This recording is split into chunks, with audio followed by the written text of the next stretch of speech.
ತಾಯಿ ಪೂಜ್ಯ ಚೆನ್ನಮ್ಮನವರ ನಿಧನದಿಂದ ನಾವೆಲ್ಲರೂ ಕೂಡ ದುಃಖಿತರಾಗಿದ್ದೇವೆ. ತಾಯಿ ಚೆನ್ನಮ್ಮ ಧರ್ಮದೇವತೆ.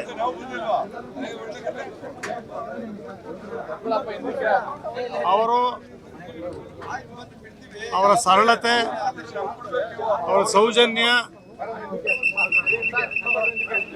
ಅವ್ರು ಪಡೆದಿರ್ತಕ್ಕಂಥ ಗೌರವ ಒಂದು ಆದರ್ಶ. ಚಿಕ್ಕ ವಯಸ್ಸಿನಲ್ಲೇ ಇಡೀ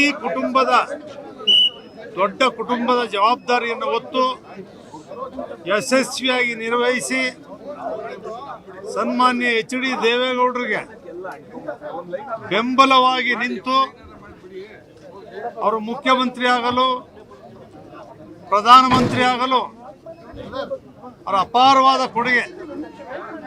ಅದು ಕುಮಾರಸ್ವಾಮಿ ಅವರು ಮುಖ್ಯಮಂತ್ರಿ ಆಗಲು, ರೇವಣ್ಣ ಅವರು ಮಂತ್ರಿ ಆಗಲು, ಬಾಲಕೃಷ್ಣ ಅವರು, ರಮೇಶ್ ಅವರು, ಎಲ್ಲ ಕುಟುಂಬ, ಅನಸೂಯ ಅವರು, ಶೈಲಜಾ ಅವರು, ಇಡೀ ದೊಡ್ಡ ಕುಟುಂಬವನ್ನ ದೇವೇಗೌಡರಿಗೆ ಜವಾಬ್ದಾರಿನ ಕೊಡದೆ ಎಲ್ಲ ಜವಾಬ್ದಾರಿಯನ್ನು ಹೊತ್ತು ಯಶಸ್ವಿಯಾಗಿ ನಿರ್ವಹಿಸಿದ್ದಾರೆ. ಅವರಿಗೆ ನಾನು ಪ್ರಧಾನಮಂತ್ರಿ ಪತ್ನಿ, ಮುಖ್ಯಮಂತ್ರಿ ಪತ್ನಿ ಅಂತಕ್ಕಂಥ ಒಂದೇ ಒಂದು ಮನಸ್ಸಲ್ಲೂ ಕೂಡ ಸಣ್ಣ ಆಂಬವ ಅವ್ರಿಗಿರ್ಲಿಲ್ಲ.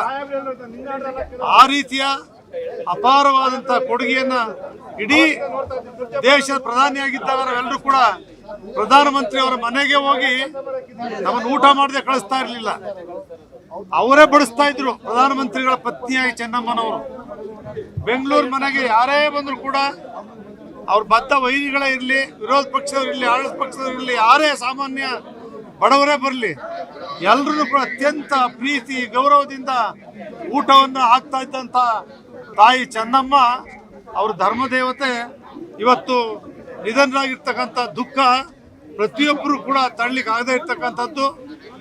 ಆ ತಾಯಿ ದೈವ ಭಕ್ತೆ. ಪ್ರತಿದಿನವೂ ಕೂಡ ಊಟವನ್ನು ಮಾಡದೆ, ತಿಂಡಿಯನ್ನು ಮಾಡದೆ ದೇವರ ಪೂಜೆಯಲ್ಲೇ ತೊಡಗಿರ್ತಿದ್ರು. ಆ ತಾಯಿಯ ಆಶೀರ್ವಾದದಿಂದ ಅವರಿಗೆ ಮುತ್ತೈದೆ ಭಾಗ್ಯದಿಂದ ದೇವರ ಸನ್ನಿಧಿಯನ್ನು ಸೇರಿದ್ದಾರೆ. ಅವರ ಆತ್ಮಕ್ಕೆ, ಅವರ ಸನ್ನಿಧಿಯಲ್ಲಿ ದೇವರವ್ರಿಗೆ ಆಶೀರ್ವಾದ ಮಾಡಲಿ, ಅವರ ಆತ್ಮಕ್ಕೆ ಚಿರ ಶಾಂತಿಯನ್ನು ಕೊಡಲಿ. ದೇವೇಗೌಡರಿಗೆ ಅದನ್ನ ಒಂದು ದುಃಖವನ್ನು ಭರಿಸ್ತಕ್ಕಂಥ ದೇವೇಗೌಡರಿಗೆ ಶಕ್ತಿಯನ್ನು ಕೊಡಲಿ.